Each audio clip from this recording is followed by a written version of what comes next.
గురుదేవ charitable trust doctor Vijayasri Uppalapati memorial cancer ఆసుపత్రి సేవలు అద్భుతమని రాష్ట్ర హోంమంత్రి వంగలపూడి అనిత కొనియాడారు. మానవత్వానికి సేవకు మారుపేరుగా నిలిచిన ఈ ట్రస్టును ఆసుపత్రిని ఆమె దేవాలయంతో సమానమని అభివర్ణించారు. ఆసుపత్రికి ఆరోగ్యశ్రీ అనుమతి వచ్చేలా కృషి చేస్తానని మంత్రి హామీ ఇచ్చారు. విజయనగరం జిల్లా కొత్తవలస మండలం మంగళపాలెం గ్రామంలోని Gurudeva charitable trust doctor Vijayasri Uppalapati memorial cancer ఆసుపత్రిని శుక్రవారం హోంమంత్రి వంగలపూడి అనిత సందర్శించారు.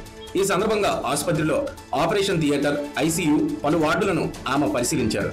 దివ్యాంగులకు ఉపకరణాల పంపిణీ, ప్రపంచ దివ్యాంగుల దినోత్సవాన్ని పురస్కరించుకొని జరిగిన కార్యక్రమంలో మంత్రి పాల్గొన్నారు. ఆమె దివ్యాంగులకు కృత్రిమ అవయవాలు, ఉపకరణాలు, పేదలకు దుప్పట్లను పంపిణీ చేశారు. ఈ సందర్భంగా మంత్రి వంగలపూడి అనిత మాట్లాడుతూ, మంచి కార్యక్రమంలో పాల్గొనడం, దేవాలయం లాంటి మంచి ప్రాంతానికి రావడం సంతోషంగా ఉందన్నారు. ట్రస్ట్ చైర్మన్ రాంపర్తి జగదీష్ కుమార్ను అభినందించారు. మానవత్వం చచ్చిపోతే ప్రపంచం మనుగడ ఉండదు. ట్రస్ట్ చైర్మన్ జగదీష్ దేవుడు పంపిన దూత అని ఆమె పేర్కొన్నారు. శారీరక వికలాంగులు కాదని, వారిని విభిన్న ప్రతిభావంతులుగా గుర్తించాలని స్పష్టం చేశారు. వారికి మానసిక స్థైర్యం ఎక్కువగా ఉంటుందన్నారు. ముఖ్యమంత్రి చంద్రబాబు నాయుడు నిర్ణయంతో విభిన్న ప్రతిభావంతుల జీవితాల్లో వెలుగులు వచ్చాయని, రాజకీయ రంగంలో కూడా వారికి ప్రాధాన్యత ఇస్తున్నామని తెలిపారు. జగదీష్ సేవలు మరింత విస్తరించాలని కోరారు. ఈ ఆసుపత్రికి ఆరోగ్యశ్రీ అనుమతి వచ్చేలా తన వంతు కృషి చేస్తానని మంత్రి అనిత హామీ ఇచ్చారు. అందరి చేత ఆశీర్వాదాలు అందుకోవాలని ఇక్కడికి వచ్చిన మీ ఇంటి ఒక ఆడబిడ్డలను భావించి మీ అందరూ కూడా ఆశీర్వదించాల్సిందిగా కోరుకుంటున్నా. ఈరోజు ఒక మంచి కార్యక్రమానికి, ముఖ్యంగా నేను వచ్చేటప్పుడు కూడా ఇందాక అన్న చెప్పినట్టుగా నేను వచ్చేటప్పుడు ఒక ఆర్టిఫిషియల్ లిమ్స్ డిస్ట్రిబ్యూషన్ కొంతమందితో మీటింగ్ పెడుతున్నారు అనుకున్నాను. నేను ఆ మంగళపల్లి లోపలికి వచ్చేటప్పుడు ఏంటి ఇంత లోపలికి ఉంది అనుకున్నాను. ఎందుకంటే మా పోలీసులు ముందే పర్మిషన్ లేవు, బాగానే పర్మిషన్ ఇచ్చారే అనుకున్నా. అక్కడ నుంచి మా ఓఎస్డీ అనిల్ ఏదైనా కొంచెం ఇన్ఫ్లుయెన్స్ చేశాడా అనుకున్నాను అనమాట.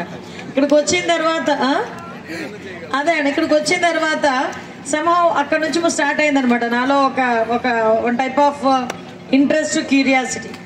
దెన్ ఇక్కడికి వచ్చిన తర్వాత ఒక మంచి ప్లేస్కి, అంటే ఇందాక మా అక్క చెప్పినట్టుగా ఒక దేవాలయం లాంటి ప్లేస్కి వచ్చిన ఒక మంచి అనుభూతి.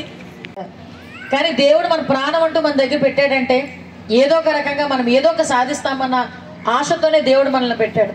మీరు అనుకోవచ్చు, ఎవరు చూసుకుంటారమ్మా నాకు, ఇలా జగదీష్ గారు లాంటి ఎంతమంది ఉంటే మనం హ్యాపీగా ఉంటాం చెప్పండి.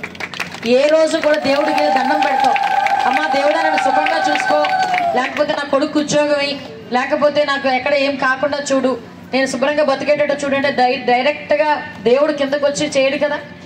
ఏదో ఒక మానవ రూపంలో దేవుడు మీ దగ్గరికి తీసుకొచ్చి ఆ పని చేయించే కెపాసిటీ అంట మనం ఆ దేవుడి రూపంలో నువ్వు వచ్చి చేసావయ్యా, కాపాడేవయ్యా అంటారు. నిజంగా ఈరోజు మనం చెప్పాలంటే ఆ అంటే దేవుడు పంపించిన ఒక దూతగా భావించాలి మన జగదీష్ గారు.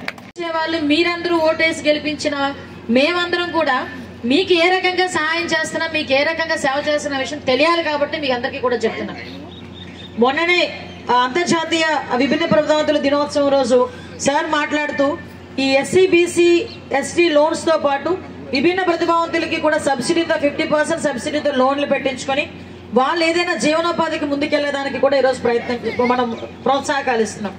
అంతకు మించి ఈరోజు ఇందాక చెప్పారు, రాజకీయ రంగంలో కూడా నామినేటెడ్ పోస్టుల్లో కూడా ఈ రిజర్వేషన్ అనేది కల్పించాలి అని గౌరవ ముఖ్యమంత్రి గారు తీసుకున్న నిర్ణయం. ఏదైనా అన్ని అనుకూలిస్తే రేపు మండల పరిషత్తుల్లోనో, జిల్లా పరిషత్తుల్లోనో మీరందరూ కూడా ఉండటానికి కూడా ఒక మంచి ఆస్కారం ఉంది. ఆ రోజు మీ గురించి మీరు పోరాటం చేయడానికి, మీలాంటి వాళ్ళందరూ మందికి ఉపయోగం కలగడానికి, మీ వాయిస్ మీకు వినిపించడానికి కూడా ఒక మంచి ఆస్కారం ఉంది. కూడా వాళ్ళు స్ట్రాంగ్గా మెంటల్గా ఎంత స్ట్రాంగ్గా ఉంటారంటే నేను చాలా మందిని చూశాను. వాళ్ళలో ఉన్న తపన, ఇందాక మీరు అన్నారు అమ్మాయికి చేయలేదండి అయినా కూడా చేస్తుంది. అమ్మాయికి చేయలేదన్న విషయం అమ్మాయి మర్చిపోతుంది, బట్ ఆ అమ్మాయి చేసే పని మీద దృష్టి పెడుతుంది. అంతే మీరు అన్ని బాగున్న ఒక అమ్మాయిని ఒక చిన్న సమస్య ఇచ్చి మాట్లాడమంటే అమ్మాయి ఏడుస్తుంది సమస్య వస్తే, కానీ ఈ అమ్మాయి యాడ్ అవుతుంది. అమ్మాయి డెఫినెట్గా దాన్ని బయటకు తీసుకొచ్చే పరిస్థితి ఉంటుంది. ఎందుకంటే మీ అంత మెంటల్గా స్ట్రెంగ్త్ ఎవరికి ఉండదు. అందుకే మేము విభిన్న ప్రతిభావంతులు అంటారు తప్పించి వికలాంగులు అన్న పదం యూజ్ చేయకూడదని గౌరవ ముఖ్యమంత్రి నారా చంద్రబాబు నాయుడు గారు ప్రత్యేకంగా దీన్ని తీసుకొచ్చి ఈ విభిన్న ప్రతిభావంతులను పదం పెట్టారు. ఈరోజు నేను చాలా మందిని చూశాను, చెయ్యి కోల్పోయి, కాలు కోల్పోయి, వాళ్ళు ఒక్కొక్కసారి ఏమంటారంటే ఇన్ని కోల్పోయినా చాలా మంచివాడు, కానీ చాలా మంది ఇంతకుముందు వికలాంగులు అనేవారు. నేను ఒక విషయం చెప్పనా, శారీరక వికలాంగుడు ఉన్నవాడు వికలాంగుడు కాదు, మానసిక వికలాంగుడు ఉన్నవాడు వికలాంగుడు.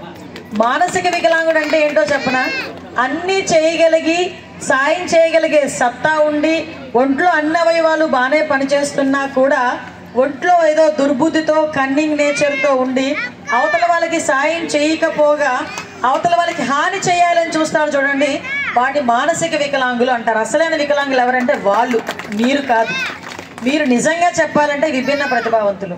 మన శరీరంలో వెంట్రుక దగ్గర నుంచి గోరు వరకు, కాలి గోరు వరకు మొత్తం శరీర అవయవాల్లో ఏ ఒక్క అవయవం పోయినా కూడా వికలాంగులు అనేస్తాం. వాళ్ళ మీద ఒక రకమైన జాలి, ఒక రకమైన కరుణ చూపించడానికి ట్రై చేస్తారు కొంతమంది.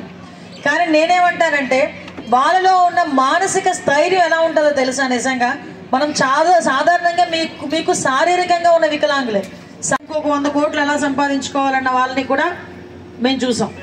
కానీ ఒక జేబులో ఒక 10 రూపాయలు ఉన్నా కూడా అందులోని ఆ 10 రూపాయలు ఎవడు కూడా సాయం చేస్తే ఆ రోజు తృప్తిగా వెళ్ళి పడుకుందాం అనుకుని ఇలాంటి వాళ్ళని కూడా చూస్తున్నాం ఈరోజు.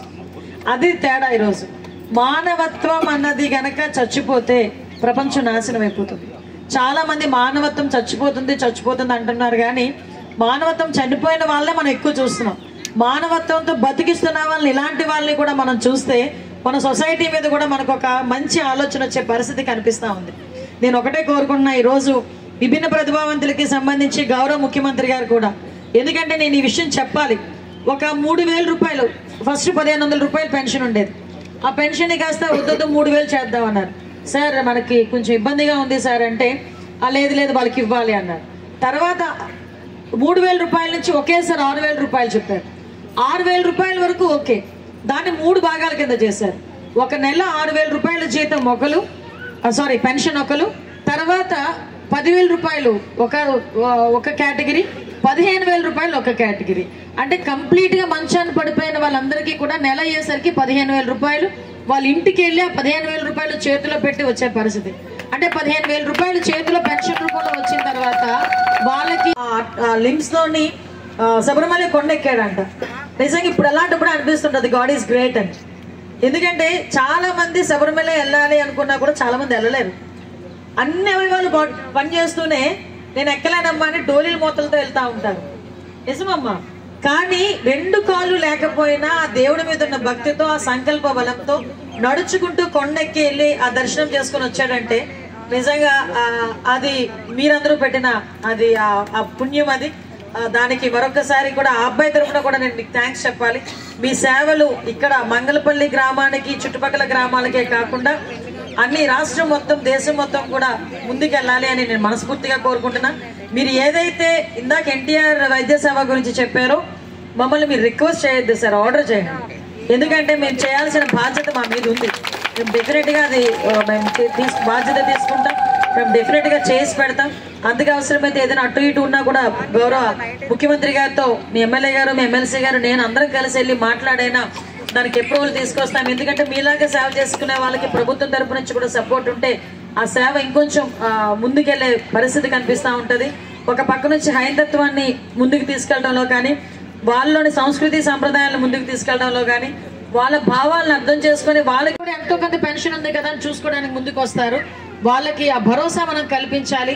మనకి ఎన్ని ఆర్థిక ఇబ్బందులు ఉన్నా కూడా కంపల్సరీగా వాళ్ళు అలా పెట్టాలి అని చెప్పి ఆ రోజు గౌరవ ముఖ్యమంత్రి గారు తీసుకున్న నిర్ణయం.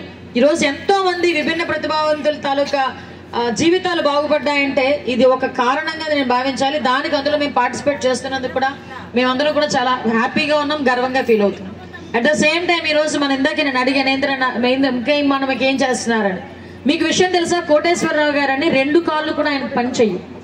ఆయన కంప్లీట్గా ఒక చైర్లోనే నడుస్తారు, వెనకాతల నుంచి తీసుకొస్తారు. ఆయన తీసుకొచ్చి వికలాంగుల కమిటీలు ఏదో చైర్మన్ చేయలే. ఆయన్ని గౌరవ ముఖ్యమంత్రి గారు ఏ పదవి ఇచ్చారో తెలుసా? మనకి రాష్ట్ర గ్రంథాలయ చైర్మన్ చేశారు ఆయన్ని. అంటే ఒక క్యాబినెట్ హోదా ర్యాంక్ ఇంచుమించుగా చెప్పాలంటే అటువంటి ర్యాంక్ లో కూర్చోబెట్టారు. 2 కాళ్ళు పనిచేయని ఒక విభిన్న ప్రతిభావంతుడిని. ఆయనలో ఉన్న ప్రతిభను గుర్తించారు కాబట్టి ఆ పొజిషన్ లో తీసుకెళ్లి కూర్చోబెట్టారు. అంటే నేనైతే భావిస్తూ ఉన్నాను అమ్మ, ఇటువంటి సర్వీస్ యాక్టివిటీస్ అన్నీ కూడా ఆయన ఏది ఆశించకుండా ట్రస్ట్ ద్వారా చేస్తూ ఉన్నారు. మరి ఇప్పుడు మీరు తమకి చూశారు, ఇప్పుడు వచ్చి మీరు ఈ టైంలో చూసినంతా కూడా మీకు అవగాహన కలిగి ఉంటుంది. తమరు కూడా అన్నిటి మీద సబ్జెక్ట్ ఉన్న చెల్లెమ్మ, మీకు అవగాహన కూడా ఉంది కనుక అమ్మవారు ప్రభుత్వంలో కూడా ఎన్టీఆర్ వైద్య సేవకి ప్రతిపాదనలు పెట్టి ఉన్నారు. ఒక మాట తమరు మన హెల్త్ మినిస్టర్ గారికో లేకపోతే అక్కడ ఉన్న సిఇఓస్కో ఒక మాట కూడా మరి చెప్పాలని, మరి నా నియోజకవర్గంలో కూడా ఈ హాస్పిటల్ ఉండడం నాది కూడా బాధ్యత కనుక భరత్ గారి దృష్టిలో కూడా మనం వచ్చేటప్పుడు పెట్టాం. మా ప్రజాప్రతినిధులు అందరూ వారి నిర్ణయానికి కట్టుబడి ఉన్నాం. తప్పకుండా హాస్పిటల్ పర్మిషన్ కోసం మా వంతు ప్రయత్నం మేము చేస్తూ ఉన్నాం. ఇవాళ తమరు వచ్చారు, తప్పకుండా ఈ పర్మిషన్కి తమ వంతు సహకారం కూడా అందజేయాలని వెంకయ్య నాయుడు గారు కూడా వచ్చారమ్మా 3 నెలల క్రితం.